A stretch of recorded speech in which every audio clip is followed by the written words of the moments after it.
그런 제품들이 효과가 있는 건지도 잘 모르겠고 그 효과가 정말 있을까요? 우리 아이 피부염도 좀 걱정이 되고 아토피가 예방되는 게 어떻게 알 수가 있죠? 향료라는 성분명이 표기가 되어 있거든요. 이것만 기억했으면 하는 그건 제 대사 아닌가요? 네, 맞습니다. 안 해주셔도 안녕하십니까? 네. 네, 안녕하세요. 자칭, 타칭, 그리고 별칭, 생활 속 화학물질 안전지킴이 환경운동연합에서 화학물질 활동을 하고 있는 정미란입니다. 반갑습니다. 네, 안녕하세요. 저는 제 지인이 화학물질의 위험성을 알고 피하는 그날까지 라는 모토로 활동하고 있는 환경정의 황수경입니다. 많은 분들이 환경하면 사실 생태, 에너지, 기후 이런 것들을 좀 떠올리시는데요. 사실 환경에는 유해물질, 화학물질 이런 분야도 포함이 되고 있어요. 그래서 그런 중요성을 이야기할 수 있는 이 자리가 마련되어서 저는 너무 좋고요. 이 자리가 마련될 수 있었던 건 화학안전주간이라고요. 작년부터 정부와 시민사회가 준비해서 화학안전에 대해서 강조를 했고 올해 2회째를 맞이했습니다. 사실 2회째까지 올 수 있었던 것은 시민사회에서 정밀한 활동가님의 공이 컸다고 저는 생각을 하거든요. 감사합니다.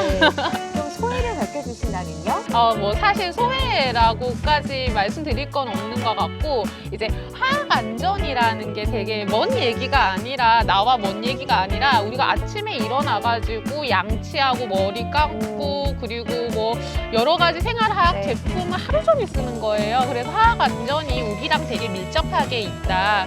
그리고 근데 문제는 이렇게 화학물질 이용을 하면서 혜택이 늘어난 만큼 이제 사고도 많이 늘어난 것도 사실이에요. 그래서 우리가 이런 상황에서 정부하고 기업하고 시민사회 그리고 우리 국민과 함께 모여서 화학안전이라는 주제로 한번 같이 논의를 해보자, 이야기를 해보자라는 게 행사 기획이거든요. 그래서 작년에 이어서 이게 두 번째까지 이어져서 저는 감개가 무량합니다. 네. 저도 계속 화학안전주간이 계속 이어졌으면 하는 바람이 있고요. 이제 좀 시작을 본격적으로 해볼까 해요. 최근에 대한의사협회와 한국과학기자협회가 공동으로 이제 소비자 1000명을 대상으로 생활용품 안전성 인식 조사를 진행을 했어요. 그리고 이제 지난 달이었죠. 8월 19일에 그 결과를 발표를 했는데요. 거기서 질문했던 게 이런 게 있어요. 그러니까 생활에서 사용하는 다양한 생활화학 제품에 대해 안전하다고 느끼는지를 좀 물었거든요. 그랬더니 소비자 10명 중 7명은 생활용품이 안전하지 않다. 오, 7분이나? 네네. 그리고 화학물질을 합성해 만든 제품은 위험할 수 있다라고 대답을 해주셨어요. 사실 다 아시겠지만 사실 우리가 사용하는 제품 안에는 하나의 화학 물질만이 있는 것이 아니라 여러 가지의 화학 물질로 만들어졌고 이것을 보통 혼합물이라고 보통 얘기를 하는데요. 우리가 하나의 물질만 안다고 해서 그 혼합물의 안정성까지도 우리가 알 수 있는 방법이 없잖아요. 그래서 어떤 부분에 불안감이었는지 좀 더 구체적으로 이야기를 해볼까요? 네, 좀 구체적으로 얘기를 들어보면은 이제 소비자들이 생활용품에 대해서 제일 불안해하는 이유는 이제 제조, 판매 기업에 대한 불신이 60%가 넘도록 되게 높더라고요. 이제 아마도 저희 나라에서 가습기 살균제 첨사라는 생활화학 제품으로 인해서 많은 피해자들이 양산한 사건이 있었죠.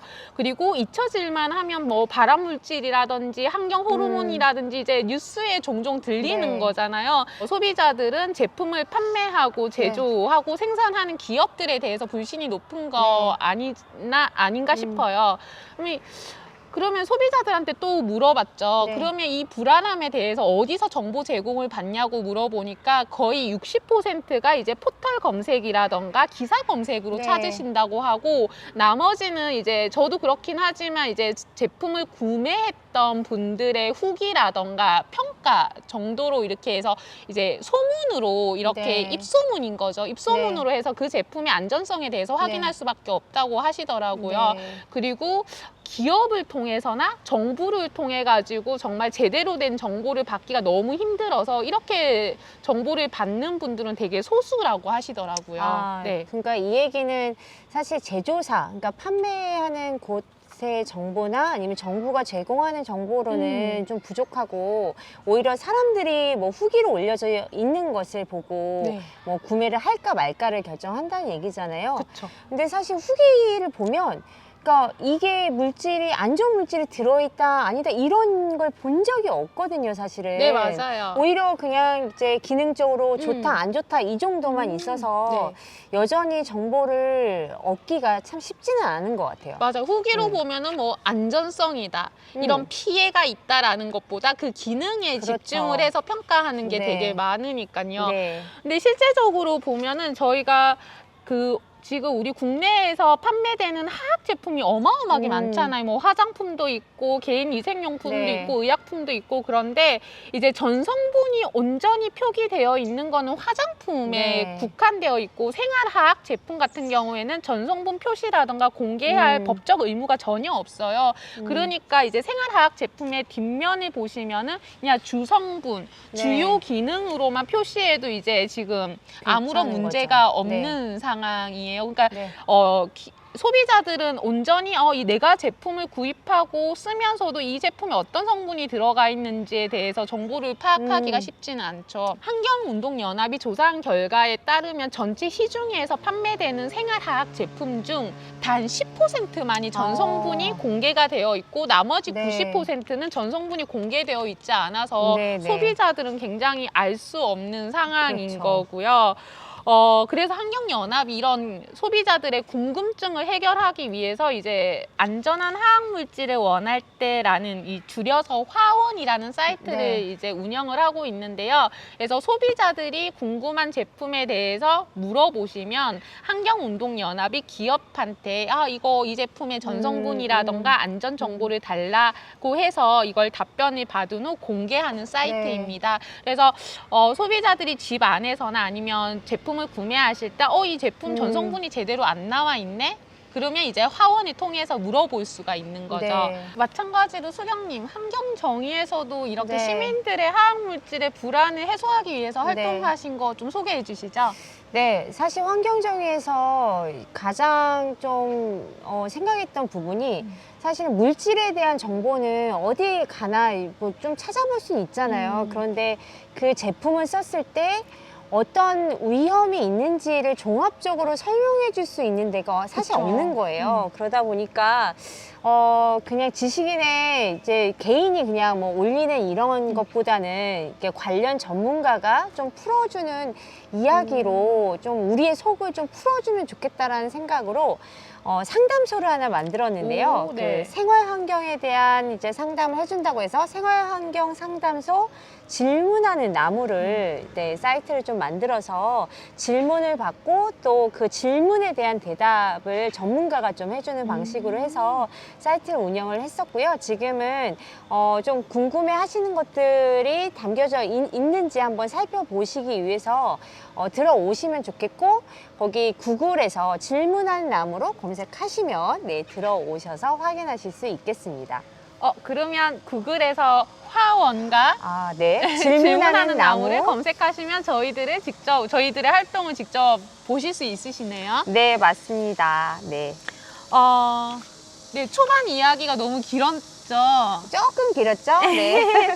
그래서 오늘 이 영상에서 저희가 이제 좀 시민들이 궁금해하는 생활 속 화학물질 네. 이야기에 대해서 얘기를 해보려고 하는데요. 저희가 사전에 좀 작업을 한 게 있죠. 네. 사전에 이제 시민들이 굉장히 궁금해하는 질문이 뭘까 해서 저희가 접수를 받았어요. 그 중에서 5가지만 뽑아가지고 네. 저희가 사연도 설명해드리고 그거에 대해서 답변도 저희 나름대로 준비해 보았습니다. 네, 아주 친절하게 설명해 주실 거죠? 네, 너무 친절해서 네, 깜짝 놀라실 거예요. 네. 네. 초등학교 2학년 엄마한테 온 사연인데요. 안녕하세요. 초등학교 2학년 아이를 둔 엄마인데요. 우리 아이가 학교에 가서 늘 손소독제를 사용하면서 이 손이 뻣뻣해지고 피부염이 생겨버렸어요.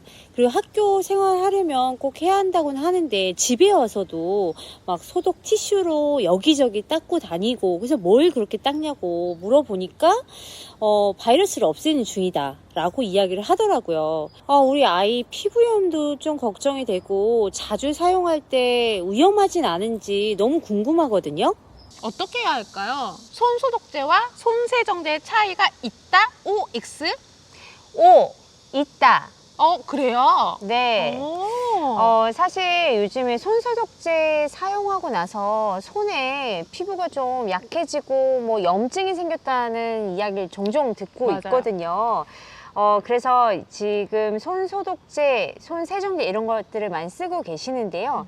사실 이 구분법이 있습니다. 사실 손소독이라고 하는 건 살균 물질이 들어있는 제품을 사용해서 손에 있는 균이나 바이러스를 죽이는 거라고 이해를 하시면 될 것 같고요. 소독 물질이 그렇죠. 들어가야 되니까. 그렇죠. 네. 그런데 소독 물질이 동일하게 들어가지만 관리가 다른 제품이 있어요. 그래서 손 세정제 그리고 화장품법에 의거해서 관리가 되는 제품이 있거든요. 그런데 문제는 뭐냐면 손 소독제를 만약에 산다라고 했을 때 가장 먼저 확인해야 되는 것이 무엇일까요?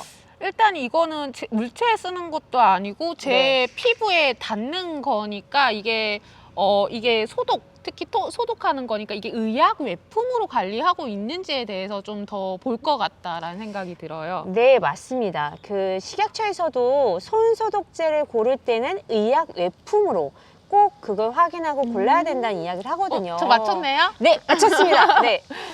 그런데 왜냐하면 사실은 그 요즘에 손 소독제로 이렇게 의약 외품으로 나오는 제품들이 있는가 하면 이제 같은 물질을 사용하고 같은 겔 형태의 제형인데도 불구하고 손 세정제로 나오는 게 있어요. 맞아요. 저 네. 소독제랑 세정제가 좀 헷갈렸어요. 네, 맞아요. 기사에서도 사실은 손 세정이라는 표현을 많이 쓰지만 그 표현은 잘못된 표현이고요. 그래서 원래는 손 세정이라고 하는 건 뭐 이제 물과 비누로 손을 씻는다라고 할 때 쓰이는 건데 요즘에는 이제 소독제가 워낙 많이 필요하다 보니까 손 세정제를 네. 또 같이 혼용해서 쓰고는 있다라고 보시면 될 것 같은데 문제는 뭐냐면 손 세정제가 사실은 의약 외품으로 관리되지 않고 화장품법으로 관리가 되고 있다는 거예요. 그만큼 의약 외품처럼 엄격하게 그게 이제 관리가 되지 않고 있기 때문에 이제 의약 외품을 확인하고 사야 되는 건데요. 이게 최근에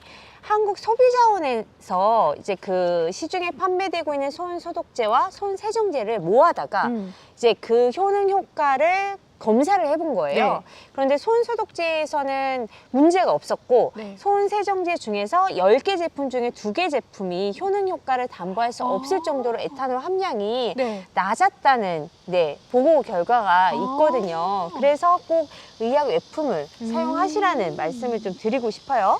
그러면 제가 이해한 대로 이렇게 물어봐도 되는 네, 거예요? 네, 네. 예를 들면 손 세정과 손 소독제가 있는데 손 세정이라는 거는 이렇게 씻을 때 사용하는 거죠. 네, 그리고 손 네. 소독은 정말 소독 겔 형태로 바르는 거고. 원래는 손 세정의 뜻은 물과 비누로 하는 거지만 네. 요즘에는 네. 알코올을 쓰면서도 겔 형태로 나오면서도 화장품법으로 해서 그냥 손 세정제라는 이름으로 나오는 제품이 있는 그렇군요. 거죠. 그것도 같은 뭐 효능 효과가 있다라고 해서 나오지만 그 중에 문제되는 것들이 종종 발견이 되기 때문에 혼동하지 마시고 손 소독제, 의약 외품을 찾으시라 말씀을 드리는 거죠. 감사합니다. 소비자들도 저도 되게 헷갈리는 네. 부분이었거든요. 근데 우리가 지금 네. 우리 사연에 집중을 해봅시다. 네. 그래서 말씀하신 것처럼 저도 이제 손 소독제하고 세정제를 너무 많이 사용하니까 이제 뻣뻣하게 되고 뻣뻣하니까 또 핸드크림을 많이 쓰게 네, 되더라고요. 맞아요. 그래가지고 아직 네. 손이 뻣뻣하다는 네. 이 사연에 대해서 답변을 못 드렸는데 한 번 더 네네. 설명해 주시겠어요? 네. 그 부분을 다시 좀 설명을 드릴게요. 사실 손 소독제에 들어가는 물질은 뭐 알코올성도 있고 비알코올성도 있긴 한데 그게 어쨌든 우리가 살균이라고 했을 때 균을 죽이는 거잖아요. 균을 죽인다라고 하는 건 더 이렇게 뭐랄까 독성이 있다라는 뜻으로 받아들이시면 좋을 것 그쵸, 같아요. 균을 죽이는 네, 거니까. 네, 그렇죠.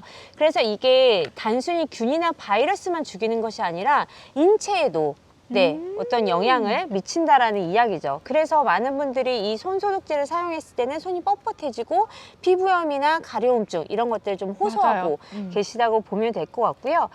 사실 어린이의 문제는 이게 성인보다는 더 민감하다는 거예요. 그래서 어린이의 이제 그 손 피부는 우리의 손보다는 또 예민하죠. 네, 더 예민하고 더 약하다. 피부막이 얇다라고 보시면 될 것 같고요. 그래서 자주 사용하지 않도록 이제 어머니께서 좀 관리를 해주시는 것이 되게 필요하다는 생각이 들고요. 또 하나 되게 중요한 부분인데요. 양과 관련돼 있어요.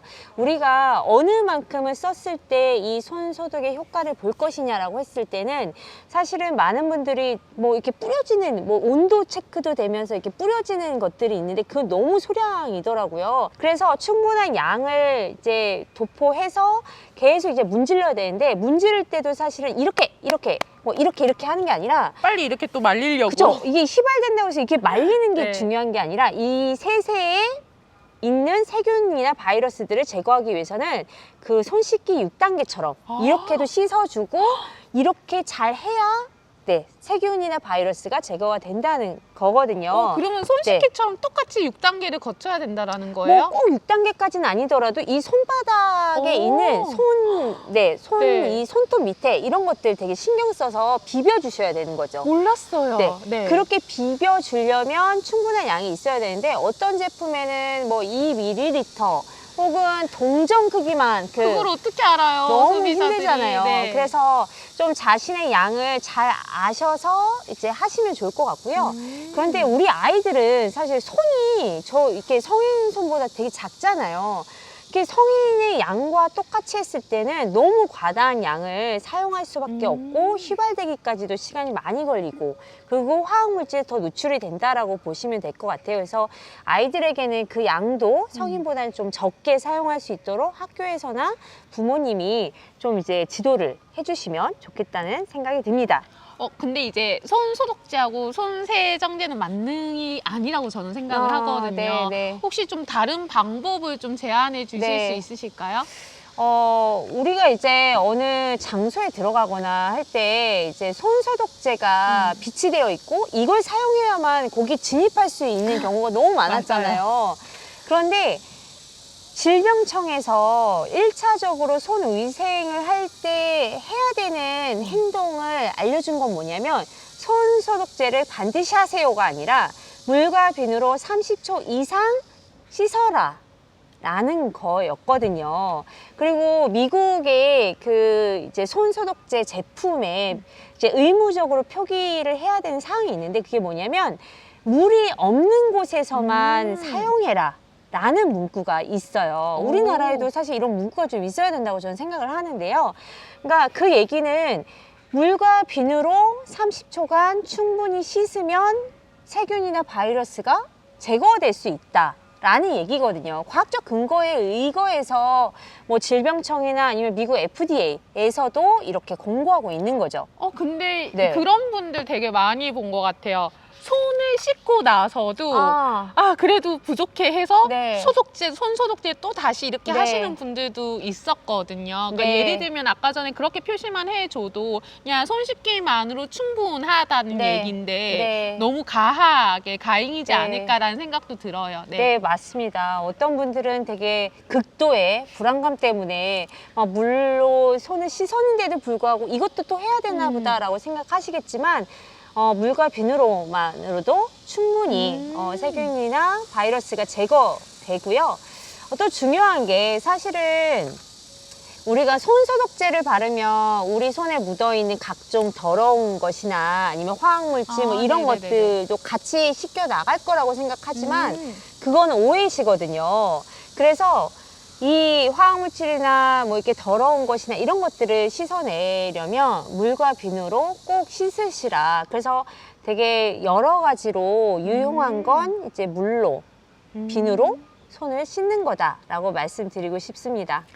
그래서 이제 요약을 하자면 수경님이 말씀하신 대로 많은 하악 성분이 들어가 네. 있는 세정제 혹은 이제 소독 물질로 사용하는 소독제보다는 30초 동안 물하고 비누로만 씻어도 충분하다라고 네, 말씀해 네. 주시는 거죠? 네, 그래서 만약에 물이 없는 곳에서 이제 어쩔 수 없이 사용해야 된다라고 하면 의약 외품의 손소독제를 구입해서 사용하셔라. 하지만 적당한 양과 그리고 되도록 적게 사용해라 라고 더 강조드리고 싶습니다.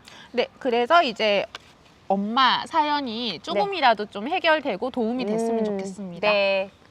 그럼 다음 사연으로 좀 넘어갈까요? 저는 서울에 살고 있는 고등학교 1학년 남학생입니다. 제가 학교에서든 집에서든 냄새에 엄청 예민해요. 그래서 탈취제나 방향제 제품을 많이 사용하는 편입니다. 코로나 이전에는 체육 시간 끝나고 운동복에 땀 냄새 때문에 탈취제를 마구 뿌렸고, 코로나 이후에는 집에 있는 시간이 늘어나면서 집안의 화장실이나 제 방에도 수시로 탈취제와 방향제를 뿌려주곤 한답니다. 그런데 스프레이로 분무해서 나오는 화학 물질을 보면 괜찮을까 싶기도 하고 제 코나 입으로 들어오는 건 아닌지 불안해요. 자, 이렇게 질문이 들어왔는데요. 탈취제, 방향제 등 호흡으로 바로 흡입 가능한 스프레이 제품은 안전할까요? O, X.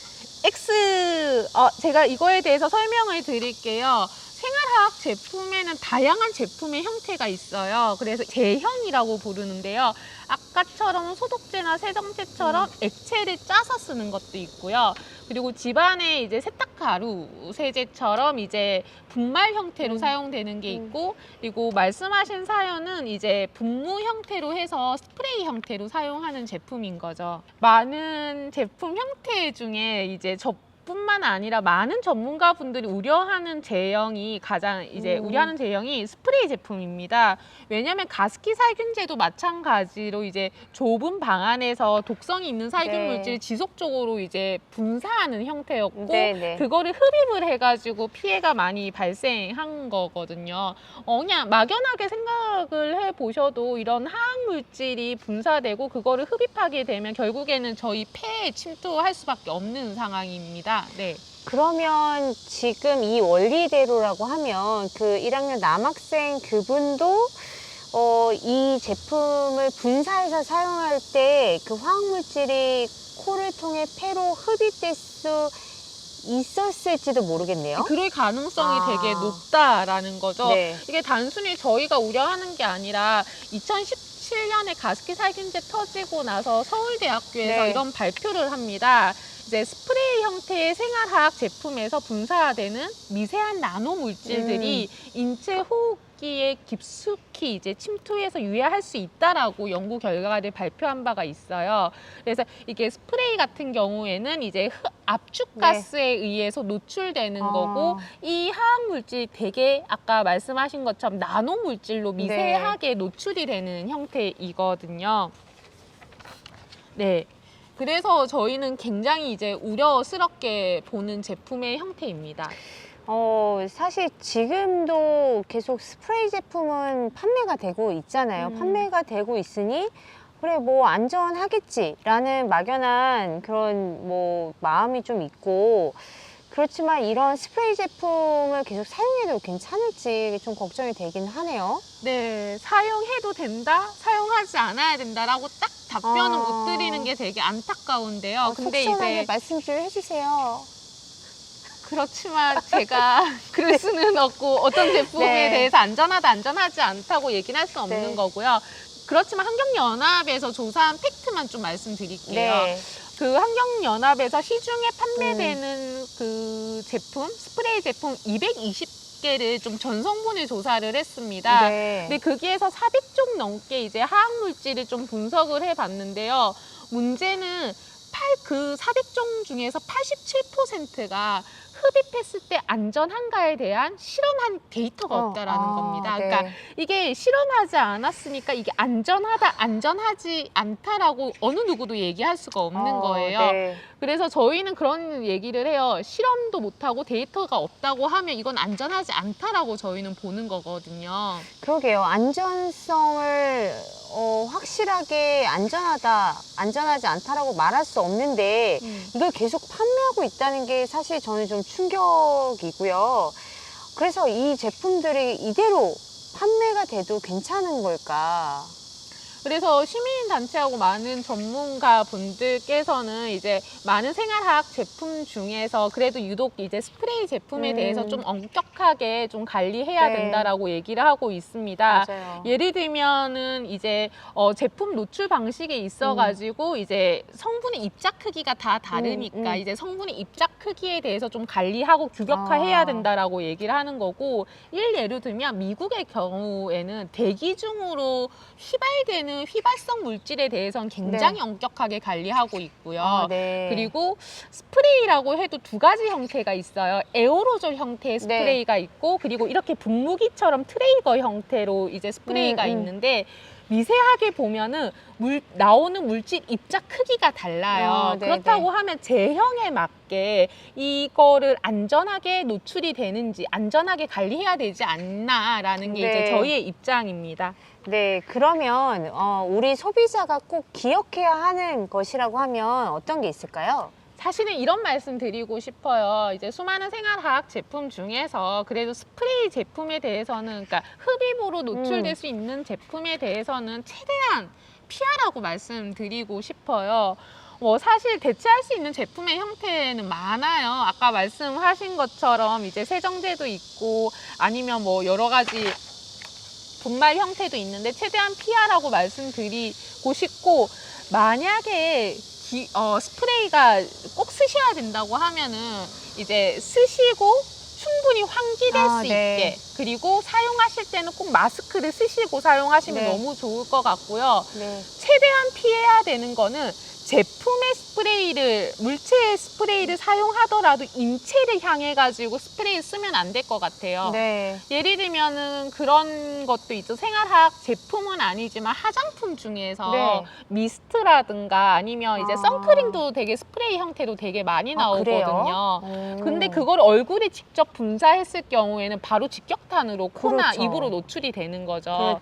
그래서 저희가 만약에 스프레이를 쓴다고 하면은 손등에 좀 노출시키고 나서 그거를 얼굴에 바르는 형태로 가야 되는 거지, 직접 얼굴에 혹시 얼굴이나 인체에 분사하는 형태는 최대한 하지 마시라고 말씀드리고 싶어요. 울산에 살고 계시는 40대 여성분께서 사연이 왔습니다. 제가 사연을 읽어볼게요. 저는 울산에 살고 있는 40대 여성이에요.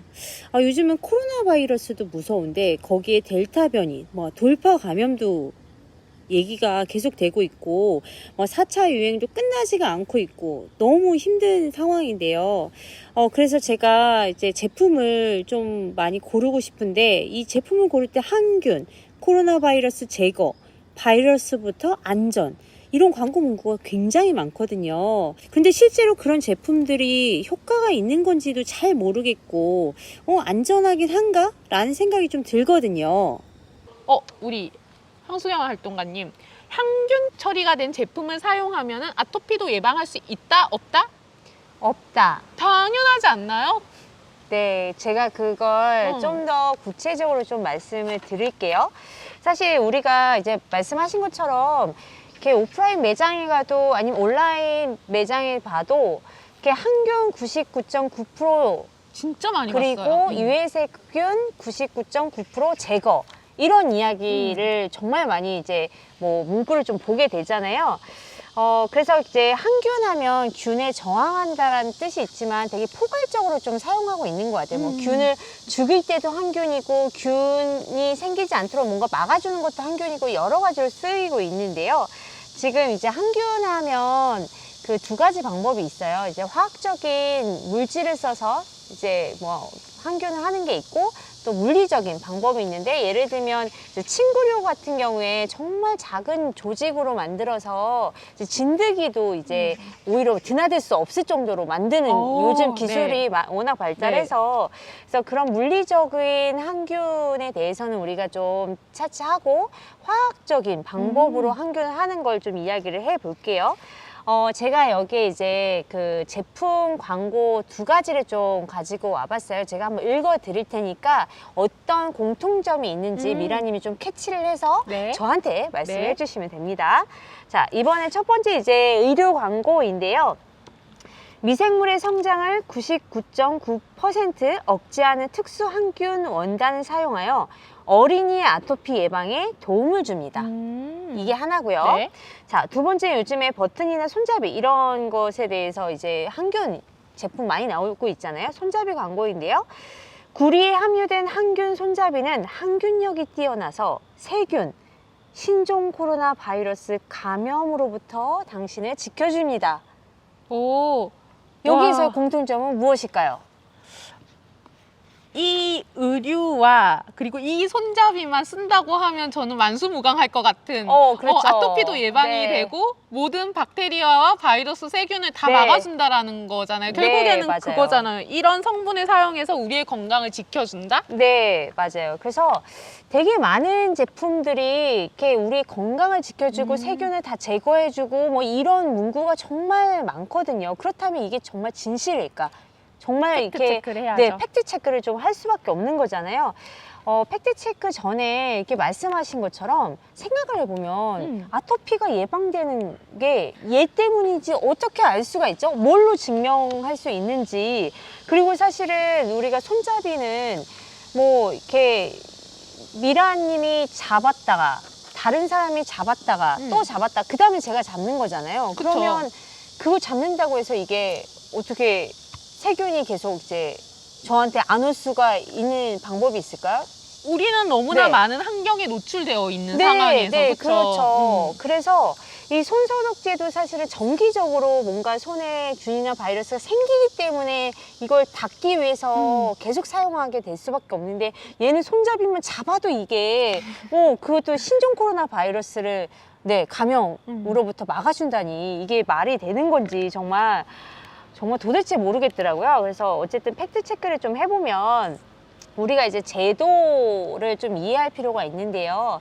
우리가 살생물 물질이라고 하는 아까 이제 뭐 알코올, 뭐 이제 에탄올이나 이소프로파놀 이런 게 이제 살생물 물질이라고 보시면 되겠는데 이런 살생물 물질은 이제부터는 승인을 받도록 되어 있어요. 그 법이 2019년도부터 좀 이제 새로 만들어져서 가고 있는데요. 그러니까 예전에 가습기 살균제 참사가 나면서 그대로 그냥 이제 제도적으로 관리가 되다 보면 또 큰 문제가 언제 일어날지 모른다. 제2의 가습기 맞아요. 살균제를 꼭 막아야 네. 되는 거죠. 그래서 살생물 물질이나 제품은 관리가 철저히 될 필요가 있다라고 해서 이제 19년도부터 그 화학 제품 안전법이 시행이 되고 있는데요.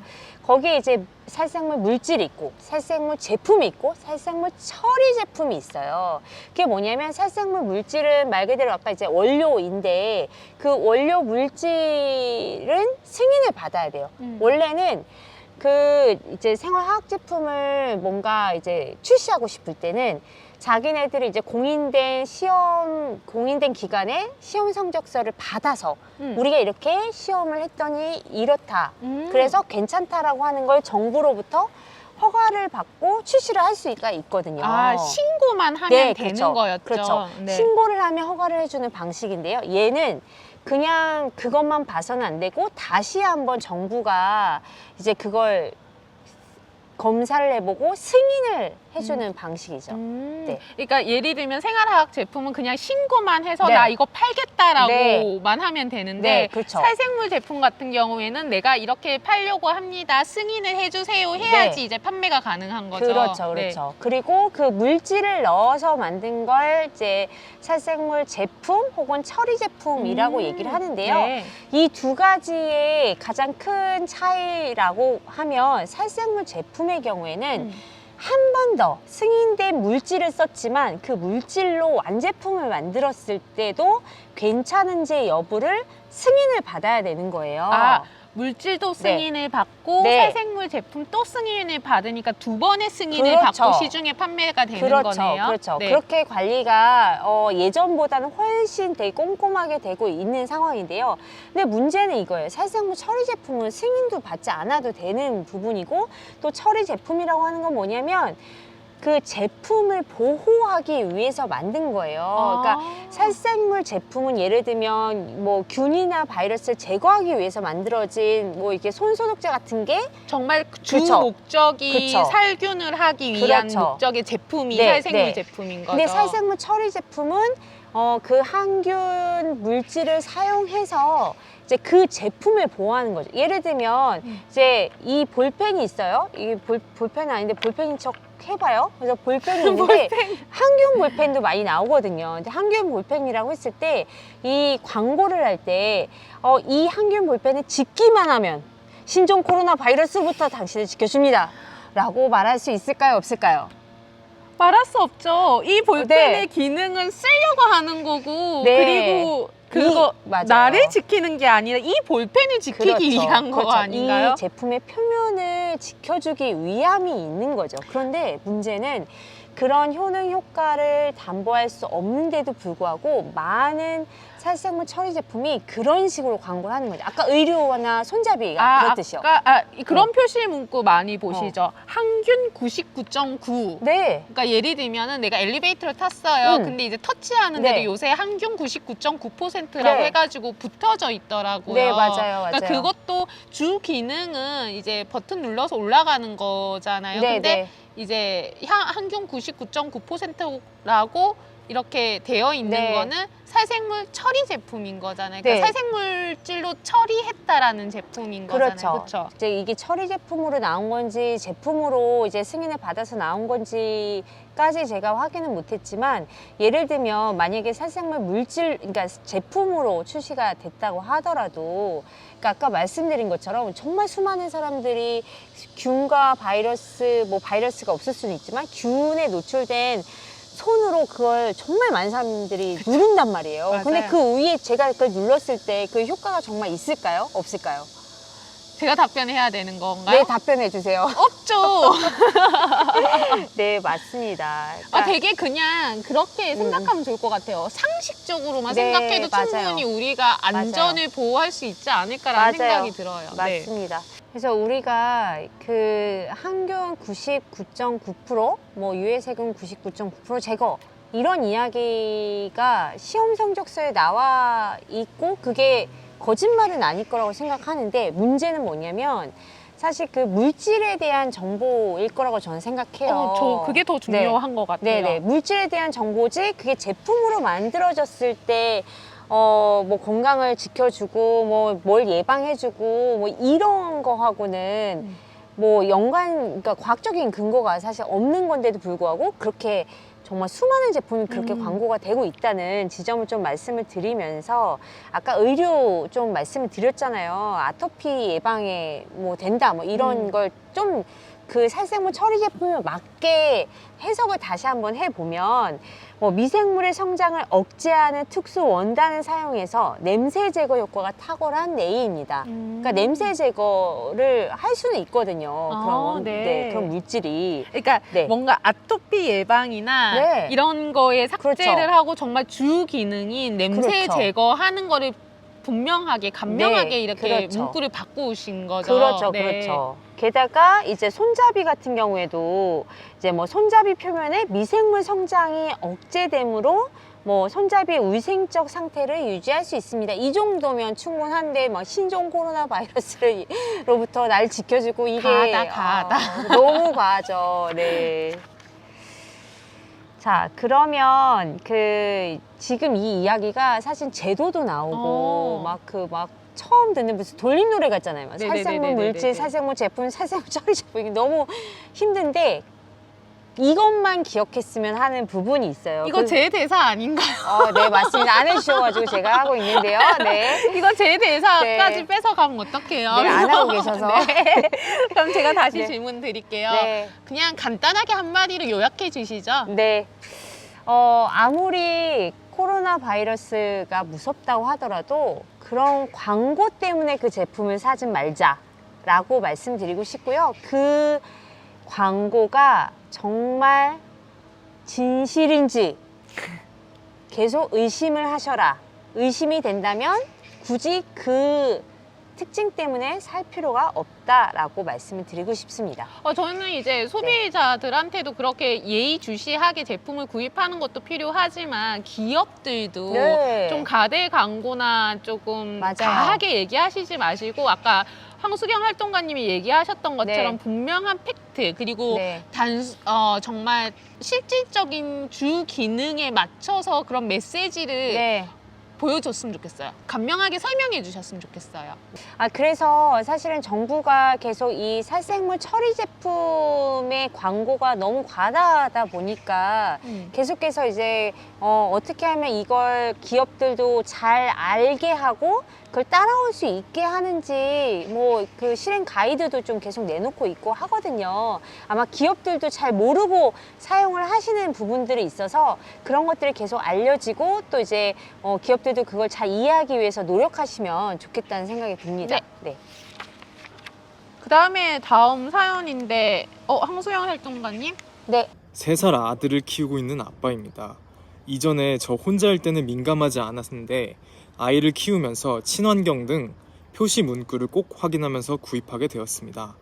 친환경 마크가 있는 제품을 보면 다른 제품에 비해 비싸기도 하고 친환경성을 내세우며 인체 안정성을 강조하기도 하는 것 같은데 실제로 그런가요? 친환경 마크는 인체에 무해한가요? OX. X입니다. 그거에 대해서 좀 설명을 드릴게요. 제가 시민들을 만날 때 가장 많이 받는 질문 중 하나가 이제 친환경 인증 마크입니다. 네. 이제 생활 속의 유해한 물질에 대한 우려가 높아지니까 이제 소비자들이 이제 대체제나 이런 환경 마크에 대해서 그렇죠. 믿고 구입하시는 소비자들이 되게 많거든요. 네.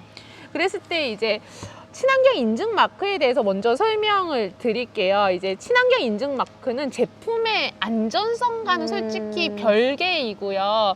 좀 환경부가 이제 조금 더 친환경적인, 예를 들면 제품을 제조하고 판매하고 소비하고 폐기할 때까지 조금 덜 환경에 부담을 가게, 예를 들면 수질 오염을 덜 시켰다거나 에너지 감소가 그쵸. 있다거나 이산화탄소 배출을 덜 맞아요. 했다거나 이게 정부 차원에서 친환경 제품을 만들고 사용하기 위해 촉진을 하는 하나의 행정수단인 거지. 그렇죠. 이 친환경 인증 마크가 인체에 안전하다라고 얘기는 할 수는 없는 거죠. 그렇죠. 네, 맞습니다. 그러면 이 친환경 인증 마크를 믿고 샀다가 이제 뭐 인체 유해 물질이나 방사성 물질이 검출됐다는 논란이 좀 있었던 게 기억이 좀 나는데요. 네. 네. 예로 들면은 나돈 침대가 친환경 마크를 달고 왔었어요. 근데 네. 이제 시민들은 이 친환경 제품이라고 생각해서 조금 더 믿고 사용을 했는데 네, 그렇죠. 친환경 기준에서는 방사성 물질에 대한 안전 기준이 없어요. 그래서 저희가 친환경 인증 기준에 있어서 왜 이 제품이 친환경이 됐는지에 대해서도 꼼꼼히 확인을 해야 될 필요가 있는 거죠. 그렇군요. 그러면 우리가 그 친환경 마크가 있는 제품을 계속 사도 괜찮은 거죠? 저는 친환경을 믿지 마세요, 친환경 마크를 믿지 마세요라고 얘기는 할 수가 없어요. 저희는 환경단체 활동가니까요. 인체 안전도 중요하지만 우리가 제품을 쓰고 폐기하는 과정에서 우리의 아름다운 지구에 좀 덜 부담을 줘야 되는 거잖아요. 그래서 두 가지 제품이 있을 때 친환경 마크가 있는 제품 그리고 친환경 마크가 없는 제품 중에서 고를 때는 친환경 마크가 있는 제품을 당연히 고르셔야 되죠. 네. 그렇지만 저희가 우려하는 거는 기업들이 이 친환경 인증 마크가 마치 인체에 안전한 걸로 오인하게 표시하고 광고한다라는 겁니다. 그래서 그거를 이제 소비자들도 친환경 마크는 그래, 이 제품에 좀 지구를 덜 부담을 주는 거구나 라고 생각을 하셔야지 이게 광고에 해석을 오인을 하셔가지고 이 친환경 마크가 우리 아이한테도 안전하고 인체도 안전하구나라고 생각하시면 안 된다라는 거죠. 네네. 무슨 말씀인지 알 것 같아요. 어쨌든 친환경 이 표지가 있는 제품을 구입하는 건 중요하다. 하지만 이것이 인체에 덜 위험하다 혹은 뭐 이런 게 증명됐다는 의미는 아니다. 그쵸. 그래서 오해하지 마셔라 네. 라는 뜻이죠. 네, 그래서 친환경 인증 마크는 인체와 무해하다. 인체의 안전성과 네. 상관이 없다. 상관이 없다. 네, 그렇게 네. 봐주시면 될 것 같습니다. 네, 잘 들었습니다. 감명하십니까? 네. 이제 정말 마지막 사연을 읽을 때가 된 것 같아요. 우리 되게 네. 다크서클이 좀 내려온 것 같은 느낌이 좀 있는데요. 우선 사연부터 좀 볼까요? 네, 저도 읽어주세요. 너무나 궁금했던 사연이었어요. 예, 저랑 비슷한데요. 저는 서울에 사는 30대 여성입니다. 저는 알레르기에 민감하기 때문에 화학 제품 살 때 성분을 꼭 확인하는 편이거든요. 근데 궁금한 게 대부분의 제품에 향료라는 성분명이 표기가 되어 있거든요. 저같이 알레르기에 취약한 사람에게 안 좋을 것 같은 막연한 불안감이 있는데 향료에 대해서 알려주시겠어요? 향료라는 거는 이제 이게 물질이 아니잖아요. 그렇게 표기가 되어 있어가지고 이 향료에 대한 막연한 불안감이 있어요. 그래서 이제 향료에 대해서 알려달라고 사연을 보내주셨습이다. 네. 그래서 질문을 드릴게요. 천연향은 화학물질이기 때문에 안전하지 않다? OX. 화학물질이기 때문에 안전하지 않다. 않다. 오. 맞죠? 네, 맞습니다. 그러니까 천연향도 화학물질이기 때문에 안전하지 않다고 저는 생각을 하거든요. 네, 맞습니다. 그 여러 분들이 좀 오해를 하는 부분이 사실 향이 천연향도 화학물질이거든요. 그렇기 때문에 그것까지도 좀 말씀을 드리도록 할게요. 이제 제가 사용하는 세안용품이나 이제 뭐 화장품 이런 것들을 보면 향료가 안 들어간 걸 볼 수가 없어요. 정말 모든 제품에 거의 뭐 그냥 다 들어갔다라고 보시면 될 것 같은데요. 저 시중에 판매되는 제품도 기능이 비슷비슷한데 이제 되게 향을 강조하면서 그렇죠. 판매되는 제품들이 약간 되게 차별성을 많거든요. 좀 두기 그쵸. 위해서인 것 같긴 한데 그 손소독제에서도 향료가 들어가거든요. 그런데 향료 성분이 들어가면 그 소독 기능을 좀 떨어뜨린다는 네, 전문가의 이제 이야기들이 있거든요. 그러니까 사실 필요하지 않더라도 이렇게 기능을 떨어뜨리는데도 불구하고 향료를 왜 넣을까 이런 좀 생각을 하면서 이야기를 드릴게요. 2018년도 환경정의에서는 이제 함께 만드는 안전한 향 사용 가이드라는 걸 이제 만들면서 서울 시민 200명을 대상으로 향 제품에 대한 설문조사를 좀 한 적이 있거든요. 그 공공장소의 향에 대해서 44% 이상이 건강 이상을 좀 이야기를 하셨고요. 건강 이상을요? 뭐 예를 들면 이제 뭐 이렇게 머리가 어지럽다던가 가려움증이 생겼다던가 뭐 이런 것들이죠. 네네네네. 네, 그리고 화장실 탈취제 참 많잖아요. 뭐 디퓨저나 막 이렇게 칙칙 뿌려지는 자동으로 자동 분사되는 것도 있고. 그래서 그런 경우에는 87%가 불쾌함을 가지고 있다라고 대답을 했어요. 그래서 사실은 좋으라고 이제 그쵸. 그 가게에서는 하는 걸 텐데 그래서 그럼 왜 이렇게 건강 이상도 느끼신다고 하고 불쾌감도 네. 유발하는데 왜 이 향을 쓰는 걸까요? 그러면? 아직 그 가게에서 잘 모르시는 것 같아서 우리가 알려줘야 될 것 같아요. 네. 우리가 자주 사용하는 화장품이나 세탁세제 그리고 주방세제 같은 경우에는 20종 적게는 5종 이상의 화학물질이 혼합돼서 만들어지게 되는데 이제 화학물질의 이제 그 특유의 저마다의 특유의 냄새를 가지고 있는 거예요. 그러다 보니까 이 마스킹 기능이라고 해서 그걸 이제 가려주는 거죠. 그 화학물질의 특유의 향이 사람들로 하여금 약간 불쾌감을 줄 수 있다 보니까 향으로 그걸 덮어버리는 거예요. 그러기 위해서 이제 그렇게 향을 넣기도 하는데요. 사실 이 숫자를 들으시면 깜짝 놀라실 텐데 향료에 쓰이는 종류가 200개에서 무려 4,000개에 이른다고 해요. 우와. 그러니까 사실 우리가 그 뭐 화장품의 경우 전성분 표기라고 되어 있지만 거기 향료라고 적혀 있잖아요. 네네. 그건 전성분 표기가 아닌 거예요. 이게 사실적으로는. 맞아요. 네. 그래서 저희가 이제 아까 전에 이제 화원을 통해 가지고 네. 소비자들의 접수를 받아서 기업한테 제품의 전 성분을 공개해 달라고 할 네. 때 다른 성분은 다 공개를 해 주는데 네. 특히 이제 향료에 대해서 공개하지 네. 않더라고요. 맞아요. 그래서 제가 이제 추적해 생각했던 게 진짜 영업 비밀일 수도 있겠구나라는 게 첫 번째이고요. 두 번째는 이 향이라는 네. 게 정말 향만 들어가는 게 아니라 이 향을 오랫동안 해야 되는 보존제도 들어가야 그렇죠. 되는 거고, 그리고 이 향을 확산하기 위한 네. 확산제가 들어가서 이게 조합해서 만든 그렇죠. 향료여서 그렇죠. 그리고 네. 이 향료가 전체 제품에서 미량으로 들어가는데 기업들도 알기 네. 쉽지 않은 상황인 것 맞아요, 같더라고요. 맞아요. 그래서 네. 말씀하신 것처럼 이 향료에 쓰이는 물질의 종류가 막 예, 4,000종에 4,000개. 이른다고 네, 하니까 와 진짜 네, 맞아요. 모르겠다라는 생각이 들었어요. 맞아요. 만드는 기업에서도 잘 모르고 그러니까. 있을 수 있는데요. 그 지구를 위한 여성의 목소리라는 단체에서 이런 향 성분 중에서 급성 독성, 그러니까 갑작스럽게 이제 독성을 일으킬 수 있는 급성 네. 독성을 일으키는 성분이 44종이고 건강 영향을 일으키는 성분이 97종에 이른다라는 이제 발표를 했어요. 이것도 사실은 밝혀진 거지 뭐 더 많을 수도 있는 부분이라고 생각이 들고요. 그 건강 문제라고 하면 뭐 과민 반응이나 접촉성 피부염, 뭐 알레르기 문제, 뭐 호흡기 질환 및 자극, 바람성, 그리고 환경 호르몬 뭐 이런 것들이 네. 되게 줄줄이 아. 네, 영향을 미치고 있는 거죠.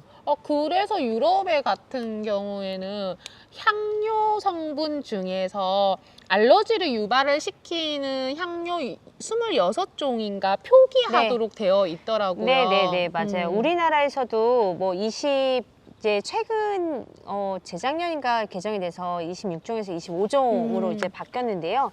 그 25종은 알레르기를 유발하는 향이라고 하는 거죠. 사실은 어떤 사람에게는 어떤 향이 이제 알레르기 유발을 할 수 맞아요. 있지만 알레르기 유발 향으로 지정이 안 돼 있어도 사실은 사람에 따라서 이제 어떤 상태가 그쵸. 다 다르기 때문에 아. 어떤 영향을 끼칠지 아무도 모른다라고 예를 보시면 들면 돼요. 저는 네. 되게 라벤더 향이 어. 좋아가지고 향수를 네. 뿌렸어요. 네. 근데 이제 황수경 활동가님은 네. 그거에 대해서 알러지를 유발시킬 수도 있는, 네. 알러지가 생길 수도 있는 네, 거고. 그렇죠. 네, 맞습니다. 향료라고 적혀 있기도 하지만 가끔씩 정말 이게 뭐지라고 하는 부분이 있는데 그 리모넨, 시트랄, 아, 뭐 리랄룰 이런 게 어렵다. 네, 어려워요. 정말 그 성분명은 되게 힘드는데 이건 좀 기억을 하고 계시면 좋을 것 같아요. 그 알레르기 유발향에서도 되게 자주 쓰이는 거고 또 함량 어느 정도의 함량이 이제 이상이 되면 이걸 또 표기를 하도록 되어 네. 있거든요.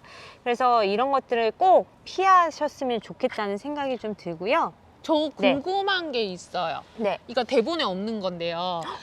네. 근데 답변해 줄 수 있을 것 같아요. 네. 이게 아까 전에 화학물질 특유의 냄새를 없애기 위해서 이제 어떻게든 향을 넣어야 되는데 제가 시중에 이런 제품도 봤어요. 이거는 저희는 무향 제품이에요. 아, 네네. 향이 없는 제품이어서 괜찮아요 라고 했을 때 이 무향이라는 건 뭘까요?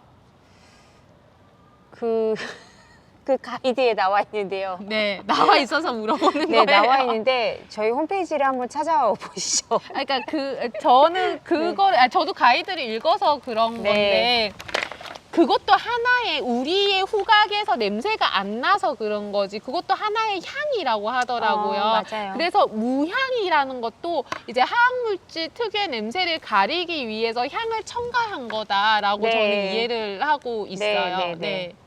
네, 질문과 스스로의 답변 너무 감사드리고요. 이거를 정말 궁금해 하실 것 같아서 네, 제가 맞아요. 대신 그래서 말씀드렸어요. 보통 이제 이런 향료가 들어간 제품을 사지 말아라고 하면 그럼 무향이면 괜찮은가요? 혹은 천연향이면 괜찮은가요? 이런 질문을 당연히 네. 하실 수밖에 없는 거고요.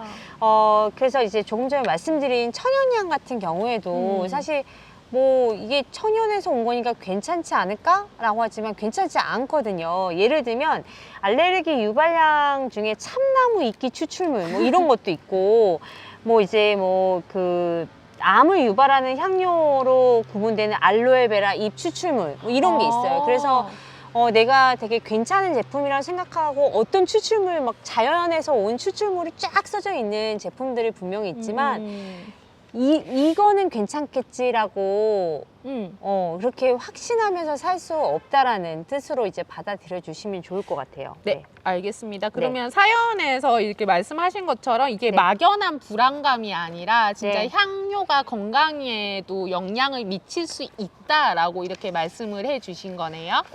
네, 그렇죠. 어떤 사람에게는 그게 발현이 안 될 수는 있어요. 이렇게 하지만 어느 순간에 가서는 그게 또 발현이 될 수도 있고. 그래서 만약에 내가 이제 뭐 갑자기 호흡기 질환이나 혹은 과민 반응이나 아니면 뭐 이제 뭐 알레르기 문제 이런 것들이 발생을 했다라고 하면 내가 지금 사용하고 있는 제품들을 조금씩 이제 끊어보시면 또 괜찮아질 거고, 그러면 그 제품 때문에 건강 영향이 있었다라고 볼 수 있는 거거든요. 네.